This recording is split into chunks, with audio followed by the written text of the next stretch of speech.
তো বন্ধুরা, আজ আমি হাজির হয়েছি মাই ডেমন ড্রামার তৃতীয় পর্ব নিয়ে।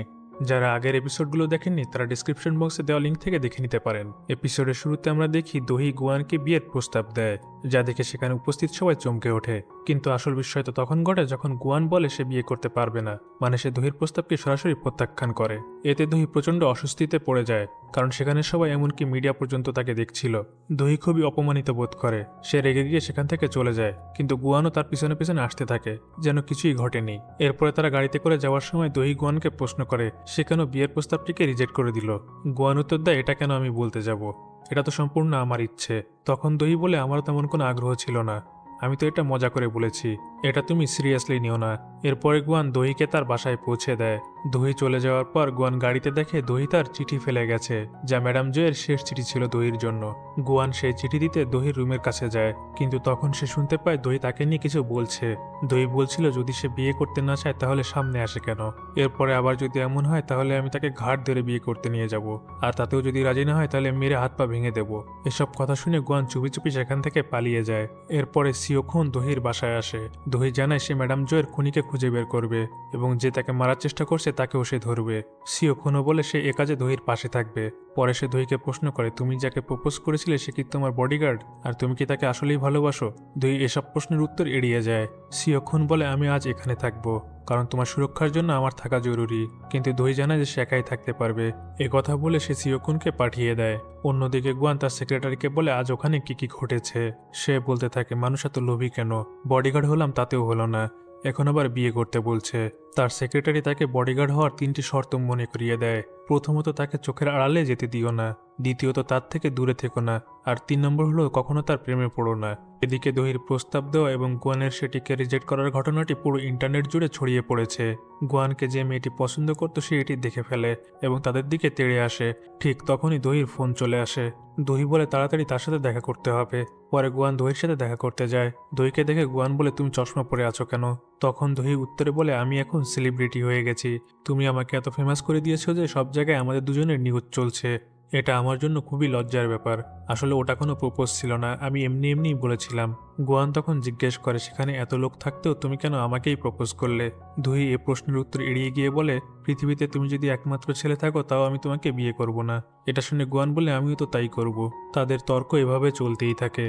এরপরে তারা যখন গাড়িতে করে ফিরছিল তখন দহি গাড়ির ভিতরে ঘুমিয়ে পড়ে। ট্রাফিক সিগন্যালের গাড়িটি থামলে পিছন থেকে আরেকটি গাড়ি বারবার হর্ন দিচ্ছিল। যাতে দহির ঘুম না ভেঙে যায় তাই গুয়ান দহির হাত ধরে লোকটির গাড়িটি খারাপ করে দেয়। গুয়ান ধীরে ধীরে দহির প্রতি আরও কেয়ারফুল হয়ে উঠছে। এরপরে গুয়ান ম্যাডাম জয়ের চিঠিটা দহিকে দিয়ে দেয়। দহি বাড়িতে এসে চিঠিটা পড়ে।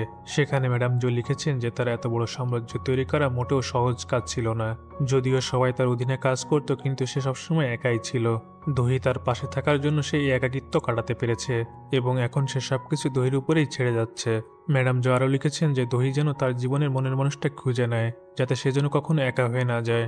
অন্যদিকে গুয়ান যেসব গুন্ডাদের বসকে মেরেছিল তারা প্রতিজ্ঞা করছে যে আমরা সেই লোকটিকে অবশ্যই খুঁজে বের করব এবং এর প্রতিশোধ নিব। তারা আসলে গুয়ানকে মারার পরিকল্পনা করছিল। এরপরে গুয়ান স্বপ্নের ভিতরে তার ডেমন হওয়ার আগের কিছু স্মৃতি দেখতে পায়। তার সেক্রেটারি বলে, তুমি এখন একজন সাধারণ মানুষ, তাই তোমারও অসুখ বিসুখ হবে, বয়স বাড়বে। এই বয়স বাড়ার কথা শুনে গুয়ান আতঙ্কিত হয়ে পড়ে, কারণ সে নিজের চামড়া কুঁচকে যাওয়ার কথা কল্পনাও করতে পারে না। এরপরে তারা যখন অফিসে যাচ্ছিল তখন গুয়ান দহির হাত ধরে নিজেকে চার্জ করার চেষ্টা করে। দহি অবাক হয়ে বলে, তুমি এটা কি করছো? গুয়ান উত্তর দেয় যে আমি তোমার হাত এভাবেই ধরে রাখতে চাই যাতে নিজেকে চার্জ করতে পারি। আমার কাছে এখন কোনো পাওয়ার নেই, আর পাওয়ার ছাড়া আমি তাড়াতাড়ি বুড়ো হয়ে যাব, এজন্য আমাকে তোমার হাত ধরে রাখতেই হবে। দহি গুয়ানের থেকে নিজের হাত ছাড়িয়ে নেয়। এরপরে তারা দুজনে অফিসে পৌঁছানোর পর দহির সেক্রেটারি জানায় তাদের কাছে কিছু ভিডিও ফুটেজ আছে, যেটা দেখে সেই খুনিকে খুঁজে বের করা যেতে পারে। দহি গুয়ানকে নিয়ে সেই ভিডিও ফুটেজগুলো দেখতে শুরু করে। ভিডিও দেখে দহি গুয়ানকে জিজ্ঞেস করে, তুমি কি এই খুনিকে খুঁজে বের করতে পারবে কিনা? গুয়ান তখন বলে, অবশ্যই পারবো। দহি অবাক হয়ে বলে, তাহলে তুমি আমাকে প্রথমে বলনি কেন? গুয়ান উত্তর দেয়, তুমি তো আমাকে জিজ্ঞেসই করোনি। দহি তখন গুয়ানকে বলে, তাহলে তুমি তাড়াতাড়ি খুনিকে খুঁজে বের করে দাও। কিন্তু তখন গুয়ান বলে, আমি যদি খুনিকে খুঁজে বের করি তাহলে তো তোমার আমাকে আর কোনো প্রয়োজন হবে না। তখন দহি বলে, তুমি যদি আমাকে খুনিকে খুঁজতে সাহায্য করো তাহলে আমি তোমাকে তোমার পাওয়ার ফিরে পেতে সাহায্য করব। গুয়ান তখন বলে, তবে এর সঙ্গে তোমাকে আমাকে আরও একটি কাজে সাহায্য করতে হবে। যতক্ষণ না আমি আমার পাওয়ার ফিরে পাই ততক্ষণ আমাকে তোমার হাত ধরে চার্জ করতে দিতে হবে। দহি এতে রাজি হয়ে যায়। এরপরে গুয়ান দহির হাত ধরে তার পাওয়ার দিয়ে কিলারের কাছে পৌঁছানোর চেষ্টা করে, কিন্তু তাতে কোনো কাজ হয় না। গুয়ানের পাওয়ার ঠিকভাবে কাজ করছে কিনা সেটি চেক করে দেখার জন্য সে আবার চুটকি বাজায়। এতে করে তারা তাদের অফিসের স্টোর রুমে পৌঁছে যায়, যেখানে তাদের অফিসের সহকর্মীরা বসা ছিল। তারা গুয়ান আর দহিকে নিয়ে কথা বলছিল। তারা বলছে নিশ্চয়ই গুয়ান আর দহি লুকিয়ে লুকিয়ে প্রেম করছে। এটা শুনে দহি আর গুয়ান দুজনেই অস্বস্তিতে পড়ে যায়। দ্রুতই গুয়ান দহির হাত ধরে আবার চুটকি বাজায় এবং তারা বাইরে বেরিয়ে আসে। দহি রেগে গিয়ে বলে, কি হলো, তুমি কি খুনিকে খুঁজে বের করতে পারবে না? গুয়ান অবাক হয়ে গিয়ে বলে, আসলে আমি বুঝতে পারছি না কেন আমার পাওয়ার কাজ করলো না। তারপরে সে বলে, তোমার হাতটি দাও, আমাকে চার্জ করতে হবে। দহি রেগে গিয়ে বলে, তুমি তো কিলারকে খুঁজে বের করতে পারলে না, তাহলে আমি তোমাকে কেন হাত ধরতে দেব? এই বলে দহি সেখান থেকে চলে যায়। এরপরে আমরা খুনিকে দেখতে পাই। তার কাছে দহি এবং গুয়ানের অনেক ছবি ছিল। অন্যদিকে সেই গুন্ডারা যারা গুয়ানকে খুঁজছিল তারা একটি হোটেলে বসেছিল। সেখানে একজন ওয়েটার আসে এবং তাদেরকে একটি ছবি দেয়, যেটা দহি ও গুয়ানের ছবি ছিল, এবং ছবির পিছনে তাদেরকে কোথায় পাওয়া যাবে সেটাও লেখা ছিল। আর এই ওয়েটারটি অন্য কেউ নয়, এই সেই খুনি যে ছদ্মবেশে এসেছে। এদিকে গুয়ান ও দহি তাদের অফিসের কর্মচারীদের সাথে ডিনার করতে যায়। সেখানে গুয়ান দহির হাত ধরে বসে থাকে, যা দহিকে একটু অস্বস্তিতে ফেলে দেয়। তখন তাদের ভিতরের একজন জিজ্ঞেস করে, গুয়ান কেন দহির প্রস্তাবকে রিজেক্ট করে দিল? সে কি দহিকে পছন্দ করে না? গুয়ান জবাব দেয়, সে দহিকে পছন্দ করে, তবে পছন্দ করলেই কি বিয়ে করতে হবে? এসব শুনে দহির প্রচণ্ড রাগ হয়। মনে হচ্ছিল সে যেন এখনই গুয়ানকে মেরে ফেলবে। সে তাড়াতাড়ি গুয়ানের হাত ছাড়িয়ে নেয়। ডিনারের পর দহি একা একা চলে যেতে চায়, কিন্তু গুয়ান তার পেছনে পেছনে আসতে থাকে আর বলে, এখন আবার কি হলো? পাবলিকলি হাত ধরতে পারবো না, মুড খারাপ হলে হাত ধরতে পারবো না, তাহলে আমি চার্জ করব কখন? দহি তখন বলে, আমি কোনো চার্জার না, আমি একজন মানুষ। দহি পেছনে ঘুরে দেখে গুয়ান সেখানে নেই। গুয়ান রাগ করে চলে এসেছে, কিন্তু কিছুটা পথ গিয়েই তার মনে হয় দহিকে এভাবে ফেলে আসা ঠিক হয়নি, তাই সে আবার ফিরে যাচ্ছিল।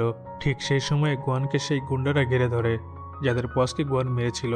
তারা গুয়ানের উপরে আক্রমণ করে এবং তার মাথা থেকে রক্ত বের হতে থাকে, কিন্তু গুয়ান এখন আর কিছুই করতে পারছে না, কারণ তার কাছে তো আর পাওয়ার নেই। এখন সে একজন সাধারণ মানুষের মতো হয়ে গিয়েছে। এতগুলো গুন্ডার সাথে লড়াই করা তার একার পক্ষে সম্ভব নয়। ঠিক তখন দহি সেখানে এসে উপস্থিত হয়। সে নিজেও ভয় পাচ্ছিল, তবুও গুয়ানকে বাঁচানোর জন্য সে একটি পেপার স্প্রে বের করে। ভয় পেলেও সে স্প্রে করতে করতে গুয়ানের দিকে এগিয়ে যায় এবং তার হাতটি বাড়িয়ে দেয়। গুয়ান দহির হাত ধরতেই তার সব ক্ষত সেরে যায়, আর এই মুহূর্তটি খুনি তার ক্যামেরায় রেকর্ড করে নেয়। গুয়ান ম্যাজিক ব্যবহার করে সবাইকে নাচাতে শুরু করে। যদিও তাদের ইচ্ছে হচ্ছিল না, তাও গুন্ডারা সবাই নাচা শুরু করে। তারা বুঝতেই পারছিল না আসলে কি হচ্ছে। গুয়ান ও দহি তাদের নাচের মাঝে গুন্ডাদের মারতে থাকে। নাচ শেষ হলে তাদের উপরে ফুল বর্ষণ হতে থাকে। এরই মধ্যে গুয়ান দহির প্রেমে পড়ে গিয়েছে এবং তার বডিগার্ড হওয়ার 3 নম্বর রুলটি ভেঙে ফেলেছে।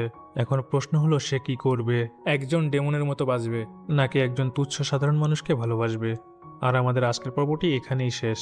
আপনাদের কেমন লাগলো অবশ্যই কমেন্ট করে জানাবেন, আর আমাদের চ্যানেলে নতুন হয়ে থাকলে অবশ্যই সাবস্ক্রাইব করে দিবেন।